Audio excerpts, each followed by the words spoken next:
Imagine this. Once a global celebrity with royal titles, you're now vying for Hollywood fame and have $1 million Netflix deal. Your new program recently concluded its second season, and your name alone has the power to trend on the internet for hours. You believe that you are untouchable. However, what occurs if even the platform where you were compensated makes a decision? Enough is enough. That is precisely where Meghan Markle found love. The second season of Meghan was meant to be her breakout, her opportunity to establish her ability to lead a series, engage viewers, and perhaps even change the course of her story. However, all it succeeded in bringing about was a tsunami of criticism, and the events that transpired behind the scenes made this one of the most embarrassing episodes in her post-royal career. To be clear, Netflix had no intention of making Meghan look bad. They actually gave her everything she requested, including a large budget, complete creative autonomy, and even the authority to arrange episodes as she saw fit.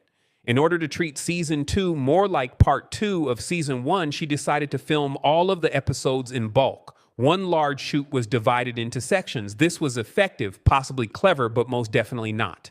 Because what ended up on the editing table was a bloated mess that failed 7 different test screenings and lacked soul. Not 1, not 2, not 7. All of them were failures, but nothing failed more than the conclusion. This wasn't your typical conclusion, though. With Christmas trees, fairy lights, Malibu sand, and Meghan Markle herself, we're talking full-on Christmas in July on the beach. She's wearing a bikini apron, grilling hot dogs, and lip-syncing to a rap remix of holiday tunes. Yes, it did happen, or it nearly did, because Netflix executives removed the entire sequence from the show's existence just before it premiered, making it disappear as if it had never happened. Days before the launch date, the decision was made, and it wasn't taken lightly, with drones, custom lighting rigs, and a team of stylists working overtime to give Meghan her Hollywood dream ending. Netflix had already invested about $5 million in filming the finale, which took place over 3 full days and featured 8 celebrity cameos, ranging from A-listers to washed-up names trying to stay relevant. It was regarded as cringe beyond recovery by the result test screeners. According to reports, one person left. Meghan lost it when someone else called it career suicide on camera. The criticism was so harsh that Netflix had to terminate the service. For her, this was more than just a creative choice.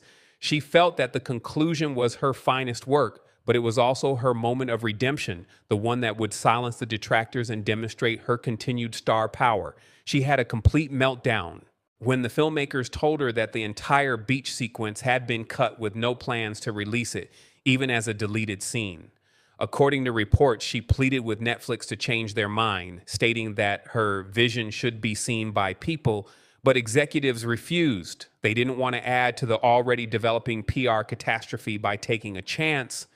Imagine now being informed that your most memorable scene, the one you believed would save your life, was so awful that it had to be cut out to prevent complete humiliation. Having your finale blocked by the people who paid for it behind the velvet curtains of Netflix's glass towers is the epitome of Hollywood fails. And that's where Meghan is at the moment. The internet is certainly taking notice of this. Executives were rushing.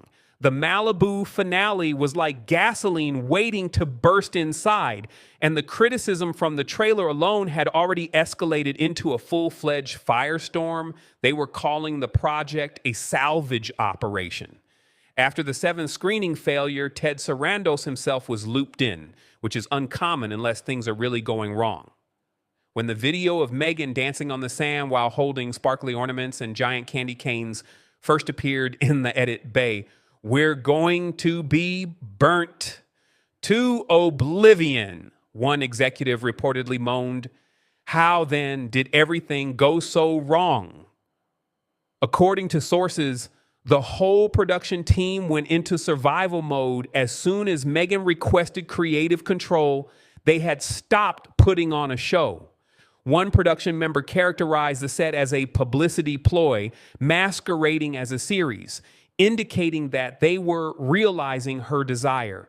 No pushback, no rewrites, and no real-world foundation were present. All of her ideas, no matter how strange, were approved, including the choice to record a scene in which she raps to a spliced beat while grilling sausages next to a mock sleigh. Let's talk about some of the material that Jingle Bells and Kendrick Lamar worked with, though, as many of the action scenes in the film depicted the same scenes they set during the fictional story they were rapping to. Season two's initial idea wasn't too bad. While Meghan believed she was creating a feel-good, heartwarming, season-ending story, everyone else, including editors, producers, and even her own team, could see it was a train wreck with tinsel. The show was supposed to follow Meghan's attempts to rebuild her brand after the quiet fallout of season one, and the tone was supposed to be vulnerable, almost introspective. However, somewhere between the concept meetings and the Malibu beach party, things spiraled into self-parody. This is where things become even more messy, though. Not only was the video poor, it could not be released. The mistakes in continuity were hilarious. The Christmas tree was illuminated in one picture. It vanished in the next. A famous guest's eye was inadvertently blasted with foam by a snowblower. Boom microphone reflections were captured by the camera team while the lip syncing was off in the middle of the scene. According to reports, Meghan insisted that the lighting make her appear heavenly, but the outcome made the rest of the picture appear flat and washed out. Even though it was a complete failure in terms of story, tone, and visuals, she continued to believe it was brilliant. In allusion to her strange homage to Pamela Anderson's former cookery show, Netflix employees began referring to the beat shoot as Pam's Folly. Although Meghan's crimson swimsuit and white apron were meant to be satirical, they instead looked more like cosplay. Combine that with Meghan trying a slow-motion swagger to an auto-tuned Christmas trap beat, Christmas lights twisted in driftwood, and a pathetically undersized grill, and you have what one producer dubbed the most inadvertently funny finale we've ever seen.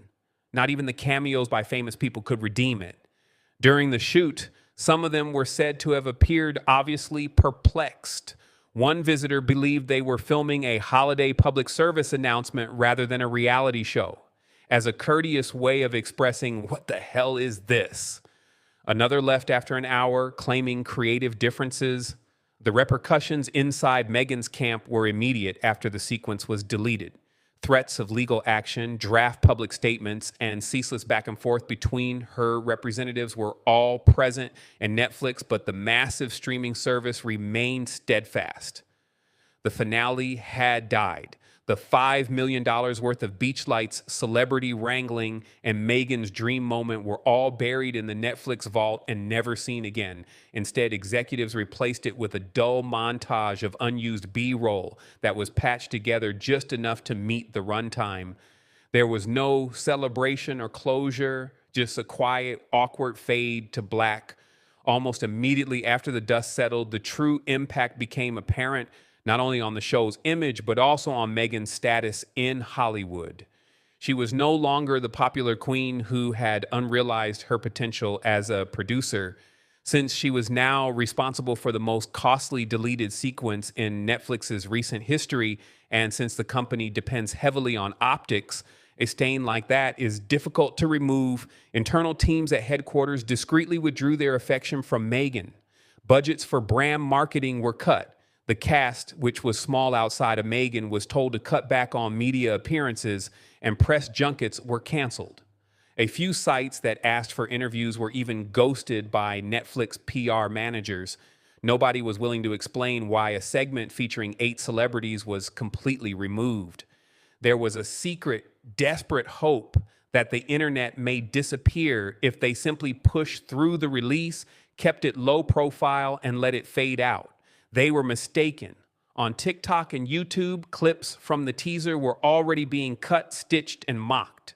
One popular remix was called Malibu Mayhem, a Christmas catastrophe. Within 2 days of the trailer's release, reaction channels were ablaze with criticism of Meghan's performance, voice, wardrobe, and even grill technique. Her name was trending for all the wrong reasons, and others began editing the teaser with real footage of Pamela Anderson from her cooking show, mocking how closely Meghan had attempted to mimic the look without any of the charm. It was tense back at her mansion. According to those close to her, she felt deceived by her own team as well as by Netflix. It seems that nobody dared to tell her how awful the ending was. She entered every production meeting during filming with the belief that she was creating something legendary. When the bubble eventually burst, it was too late to save her the embarrassment because no one dared to do so. Even worse, the numbers weren't on your side. Meghan, once with love, 10. Finally, season 2 was released on the platform. For a short while, mostly due to curiosity, it stumbled into the top 10, but reruns, documentaries, and even nature programs quickly surpassed it. Retention of viewers was poor. The majority did not survive past the second episode. The reviews' harsh critics used terms like shockingly tone deaf, egotistical, and soulless. Netflix should have left this on the cutting room floor, and they nearly did, as one headline put it. Rumor had it that the studio had thought about canceling the entire season, not just the conclusion, but it would have created a whole other set of problems legally, so they decided to keep it running in the hopes of recovering at least some of the investment. However, Meghan's contract was already being reassessed. No new projects were approved. The large multi-project contract was quietly put on hold, and all discussion of potential spin-offs or specials was dropped. For her part, Meghan attempted to distort the facts. In confidential conversations, her team alluded to Netflix's fear about her artistic independence. The Netflix legal team quickly put a halt to their proposal to independently release the original finale, either on YouTube or in a special. The video belonged to them. They had no intention of allowing the beach scene to be made public without a battle. Thus, the dream concluded in silence rather than with cheers or praise. What should have been a triumphant return had instead become an inadvertent case study of how not to handle celebrity. Netflix profited from Meghan Markle's large wager on herself.